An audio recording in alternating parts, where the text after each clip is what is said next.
That trial, because it is mere hours instead of weeks, is of course no less important. But Dawn trusts this community, and she trusts you as representatives of this community to understand that, and to understand that the evidence presented, because it is short in time, is no less important and no less heartfelt to her. There are multiple types of justice in our system, and justice comes in many dimensions. In this case, it's obviously been a long time coming. It's been a long road to get to this point, and it's our job to present Dawn's case, and at the end of the case, your job to deliver that long overdue justice for what she has been through. And you all know that in our system, there's criminal justice and there is civil justice. Criminal justice is beyond a reasonable doubt. You have to prove beyond a reasonable doubt what happened. That part, as to Mr. Moody, has been resolved. But there's also a civil justice component. And the civil justice component isn't about freedom. That's what criminal justice is about. But it's about the finances. It's a statement in this community about whether or not somebody is allowed to commit a crime and then keep everything that they have or not. It's as simple as that. And in this particular case, you know, a lot of times lawyers get up here and they say, well, this case is about closure. This isn't a case about closure. There's no closure in a case like this. At best, it's one more step towards resolution. It's one more step towards holding every single person accountable in every single way for what happened to Dawn. And it was her commitment at the beginning of this to do that. So that's what we're going to do. Now, the practical effect of this is that during the course of all of this, Mr. Moody, Raymond Moody, inherited some property. And so this judgment is the first step in being able to seize that property, since he's spending life in prison, and to give those proceeds to Dawn. Okay, that's the practical effect of what we're doing here. But the value of that property would not even cover her travel expenses for traveling back and forth to Myrtle Beach, to Georgetown, to Charleston, and everywhere in between that she has traveled to tell this story, to find her daughter. And then, after finding where her daughter was, the remains of doing the hard work to hold people accountable.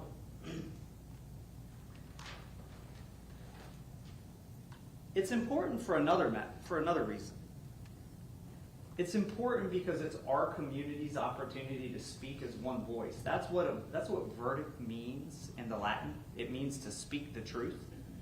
And it's our community's opportunity to say to all the predators out there, frankly, because as you can see, the news media is here.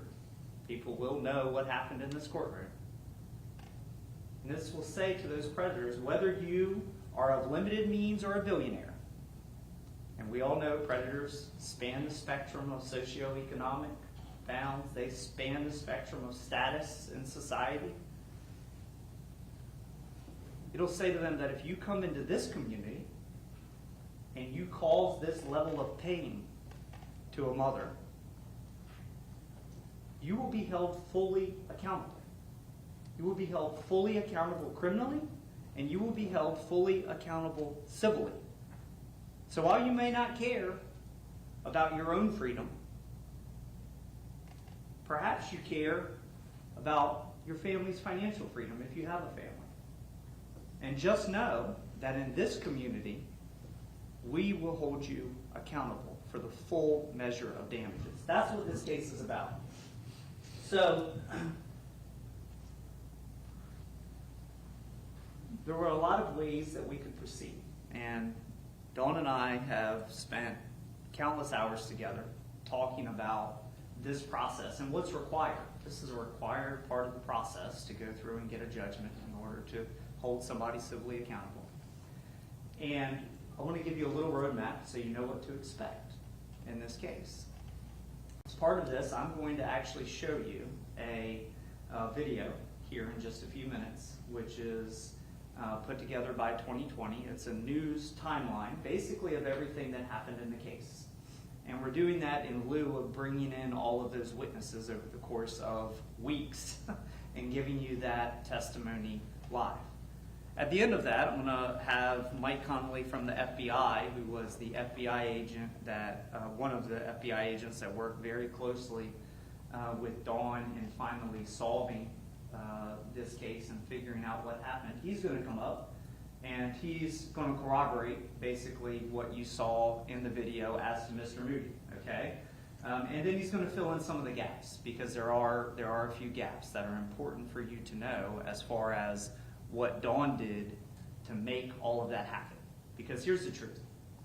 Without Dawn's persistence, this is still a cold case.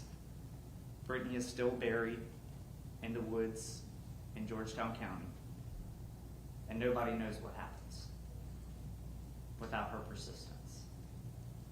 So after that, we're going to hear from Kim Kite, who is a friend of Dawn, who got to know Dawn throughout this process, who spends much of her time in missing persons cases, to give you a little bit of background on what she has observed as far as Dawn's damage and reaction to this and how Dawn has been involved.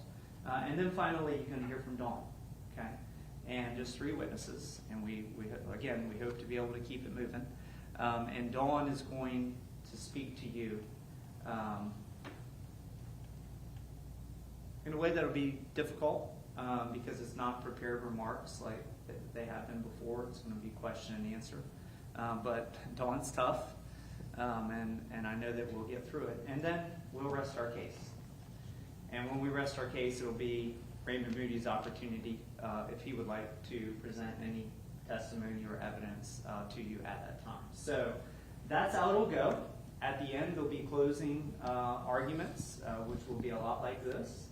And then it'll be your opportunity to tell the world what this community thinks about what Mr. Moody did to this family.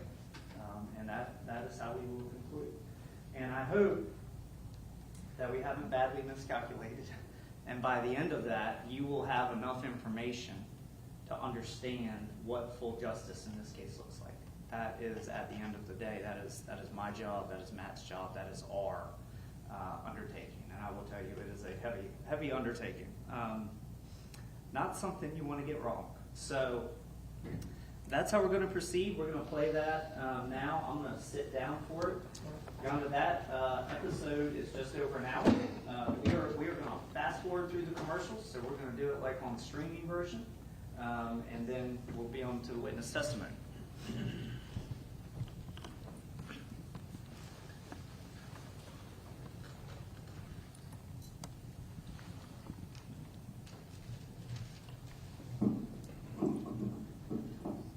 And if at any time your feed cuts off, just let us know, okay? Find her. Where is she? A mystery for years.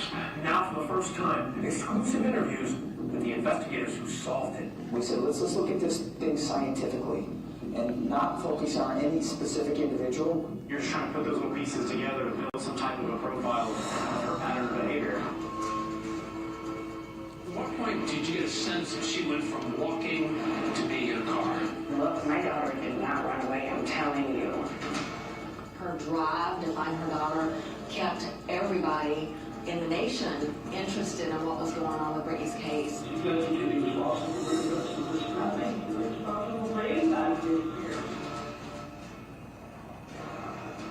The final ping from Brittanee's phone is in an area that is swampy.